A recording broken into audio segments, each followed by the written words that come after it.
Hello students, आज मैं आप सभी को कक्षा 10 यूपी बोर्ड हिंदी के काव्य खंड से महादेवी वर्मा के द्वारा रचित हिमालय से पढ़ाऊंगी।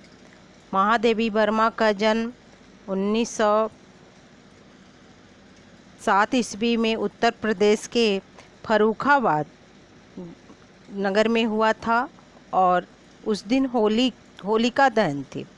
इनकी माता का नाम हेम रानी, जो साधारण एक कवित्री थी और कृष्ण में अटूट श्रद्धा रखती थी। इनके नाना ब्रज भाषा में कविता करते थे और नाना एवं माता के गुणों का प्रभाव महादेवी जी पर अत्यधिक पड़ा। 9 वर्ष की छोटी उम्र में ही इनका विवाह स्वरूप नारायण वर्मा से हो गया, किंतु कुछ दिनों के पश्चात इनकी माता जी का स्वर्गवास हो गया और ये माताजी के स्वर्गवास हो जाने पर इन्होंने अपना अध्ययन जारी रखा और पढ़ने में अधिक मन लगाया। एमए की परीक्षा इन्होंने प्रथम श्रेणी में उत्तीर्ण की और प्रयाग के क्रास्थवेट गर्ल्स इंटर कॉलेज से ही इन्होंने इंटर की परीक्षा पास की और यहाँ से प्रयाग विश्वविद्यालय से ही इन्होंने एमए की परीक्षा पास की थी। बाद में ये प्रयाग महिला विद्यापीठ के प्रधानाचार्य के पद पर भी कार्यरत रही। इनकी सर्वप्रथम रचना चाँद नामक पत्रिका में प्रकाशित हुई। उसके पश्चात ये चाँद की संपादिका भी रही हैं। इन्हें सेक्सरिया तथा मंगला प्रसाद पुरस्कार से सम्मानित किया गया था।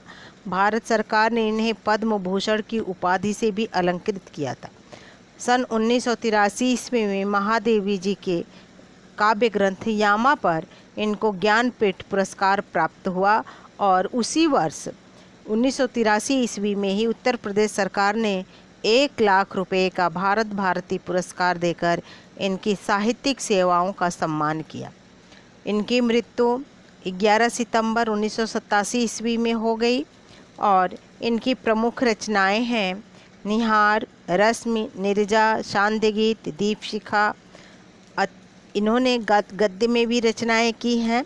अतीत के चलचित्र, स्मृति की रेखाएं, श्रृंखला की कड़ियाँ, पथ के साथी इनकी गद्य की रचना है। यामा इनके विशिष्ट गीतों का संग्रह है। संधिनी और आधुनिक कवि भी इनके गीतों का संग्रह है। आज मैं आप सभी को उनकी रचना सांध्य गीत से लिया गया हिमालय से पढ़ाऊंगी, जो बहुत ही सुंदर है। इसमें हिमालय की प्राकृतिक सुंदरता का वर्णन महादेवी जी ने किया है। कवि महादेवी जी कह रही हैं कि हे चीर महान, यह स्वर्ण रक्ष्मी छू श्वेत भाल।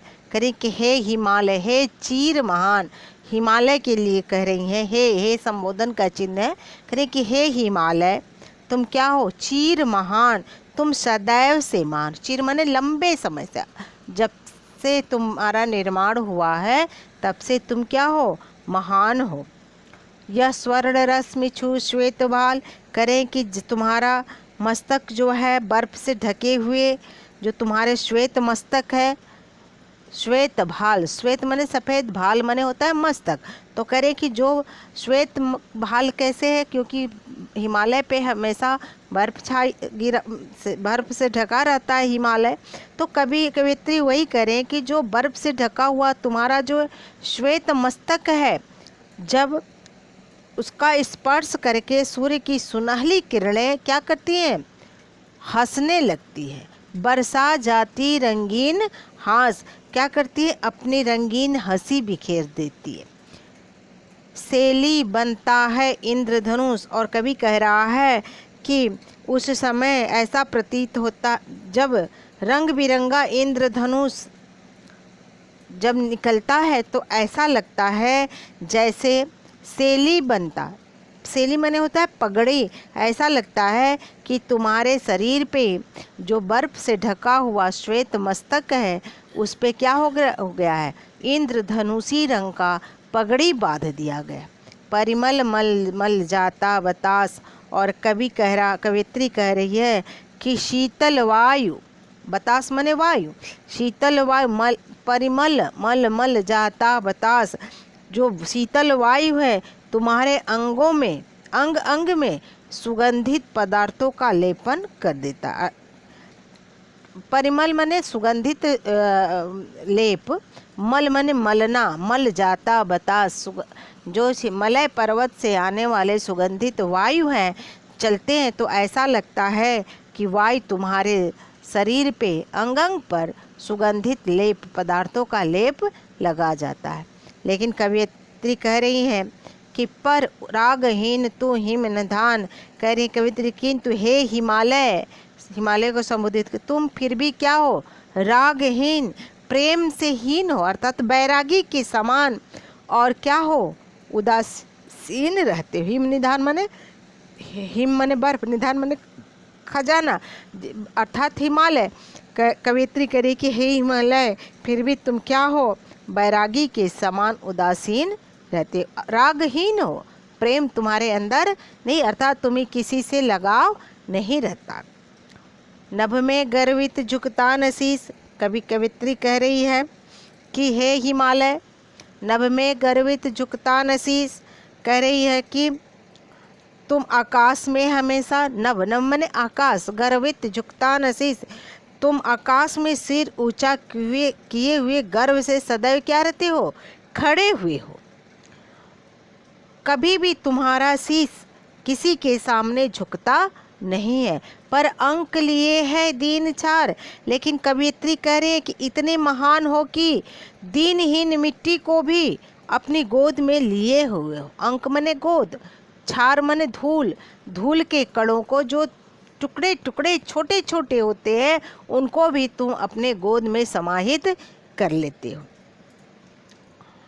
मन गल जाता नत भी स्वदेख, कवित्री कह रही है कि संसार को अपने सामने झुका हुआ देख कर, नत मने झुका हुआ, सामने झुका हुआ देख कर तुम्हारा मन क्या हो जाता है, दया से पिघल जाता है। अर्थात जब पृथ्वी पे अत्यधिक गर्मी ताप बढ़ जाता है तो तुम अपने बर्फ को पिघला करके अपने मन को द्रवित कर लेते हो। स्तन सह लेता है कुलिस भार, कवित्री कह रही हैं कि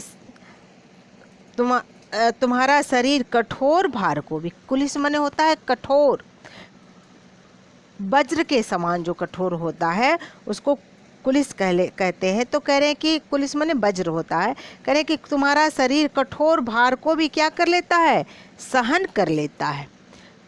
कितने मृदु कितने कठिन प्राण, लेकिन कवियत्री कह रही हैं कि हे हिमालय, तुम कितने अंदर से तुम कितने कोमल हो, किंतु तुम्हारा कठोरता को भी सहन करने की शक्ति रखते हो। कठिन प्राण, तुम इच्छा शक्ति से मजबूत हो, कठिन हो, अर्थात तुम कोमल हो, फिर भी क्या हो, कठोरता को भी सहन करने की शक्ति रखते हो।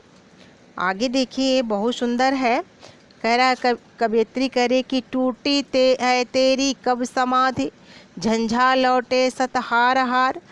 हिमालय से को संबोधित करते हुए कवियत्री कह रही हैं कि हे हिमालय, तो तुम क्या हो, कठोर तपस्वी की भांति समाधिस्थ हो, समाधि लगाए हुए हो। इस समाधि को आंधी के सैकड़ों झंझा लौटे सतहार हार, झंझा माने होता है आंधी तूफान, तो कह रहे हैं कि झंझा लौटे सतहार हार, सैकड़ों आंधी तूफान भी तुम्हारी समाधि को भंग नहीं कर सके, वे तुमसे टकरा करके हार मार करके लौट गए। बह चला दृगों से किंतु नीर, लेकिन कवियत्री कह रही हैं कि तुम अत्यधिक कठोर हो, एक ओर तो तुम इतने कठोरता तुम्हारे अंदर है, और दूसरी ओर जब तुम तीव्र धूप में तपे हुए धूल के कण की चित्कार मन सुनकर जलते कण की पुकार, बह चला दृगों से किंतु नीर, कह रहे हैं कवियत्री कह रही है कि जब तुम अत्यधिक धूप के कारण जलते हुए धूल के कणों की जब करुण क्रंदन चित्कार सुनते हो तो तुम्हारा नेत्र क्या होता है, पिघल उठता है, और तुम क्या करते हो, तो अपने नेत्रों से आंसू बहा देते हो, अर्थात तुम तुम्हारे बर्फ पिघल करके जब पृथ्वी पे अत्यधिक गर्मी पड़ने लगती है तो तुम्हारे बर्फ पिघल करके पिघलने लगता है और लोगों को, पृथ्वी को शांत करता है, शीतलता प्रदान करता है। दुख से विरक्त, सुख से विरक्त, दुख में समान। कवित्री कह रही हैं कि हे हिमालय, तुम सुख की कामना नहीं करते, सुख से विरक्त, तुम सुख से अलग रहते हो, दुख में समान, किंतु तुम क्या हो, दुख में, सुख दुख में एक समान रहने वाले योगी के समान हो।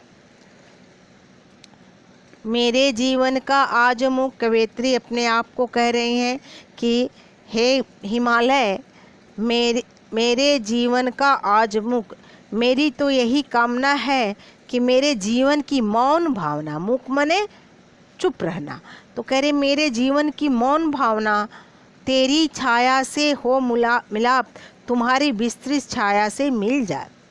अर्थात मेरी जो मौन भावना है तुम्हारी छाया में मिल जाए, एक काकार हो जाए। तन मेरी साधकता छू ले, करे कि मेरा शरीर भी साधना की उस सीमा को तक पहुँच जाए। मन ले करुणा की थाह नाप, जहाँ तक तुम्हारी साधना पहुँची है मेरा मन भी उतना ही करुणपूर्ण हो जाए जितनी करुणा तुम्हारे हृदय में भरी हुई है। मन ले करुणा की थाह नाप, उर्मे पावस ऋग्मे बिहान, कवित्री कह रही हैं कि मेरे हृदय में भी वर्षा का पावस माने वर्षा ऋतु, मेरे हृदय में भी वर्षा का निवास हो, तथा क्या हो, दृग में बिहान, नेत्रों में प्रातःकालीन सौंदर्य विद्यमान है। कहने का मतलब है कवित्री का कि जिस प्रकार हिमालय सारे कष्टों, संकटों आदि, वर्षा आदि को झेलता है, उसी प्रकार मैं भी संकटों के आने पर अपने जीवन के आदर्शों से विचलित न हो सकूं। बहुत ही सुंदर है। इसमें जो है कवित्री का मन मानव कष्टों को देखकर उन्हें दूर करने के लिए व्याकुल है और हिमालय को देखकर उसके महान गुणों को अपने मन में सहेजने की कवित्री कामना करती हैं। और इसमें हिमालय का मानवीकरण किया गया है। इसमें साहित्यिक हिंदी, खड़ी हिंदी का प्रयोग किया गया है। शांत रस है, गुण माधुर्य है और मानवीकरण, पुनरुक्ति, प्रकाश, रूपाक्ति, संयोक्ति, अलंकार का प्रयोग किया गया है। यदि वीडियो अच्छा लगा तो चैनल को सब्सक्राइब करना और लाइक करना न भूलें। धन्यवाद। Thank you.